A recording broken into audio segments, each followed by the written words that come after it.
كتاب جديد اسمه الإسلام المتعب.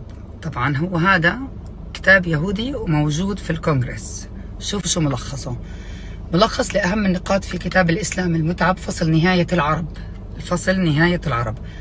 هذا الكتاب موجود في مكتبة الكونغرس الأمريكي ويعملون على تطبيق ما جاء فيه. أولا، إن دمرنا عقيدة العرب وسكان الشرق الأوسط فقد دمرنا عقيدة المسلمين، فهم الأكثر تطبيقا لتعاليم الإسلام السنية الصحيحة. 2. الجزيرة العربية تحمل فوقها الكثير من الأشخاص الذين يقدمون الدين على كل شيء ويعبدون الله بصدق. 3. يجب أن ندمر النساء في دولتهم ونشجع النسوية والانحلال لكي يسهل التحكم بعقولهم. 4. يربي أهل الجزيرة العربية أبنائهم على حب الإسلام والتضحية لأجله. 5.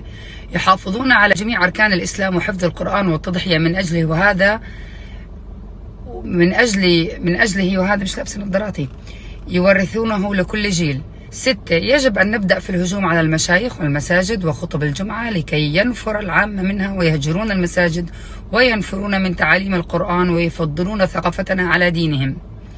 7. يجب خلق فجوة بين الوالدين والأبناء لكي يتوقف مفهوم بر الوالدين لديهم ونزرع فيهم حب الذات والمصلحة الفردية فوق المصلحة الأسرية، وبذلك ينشأ جيل لا يحترم الجيل الذي سبقه ويكون مقدمة لتفكك المجتمع.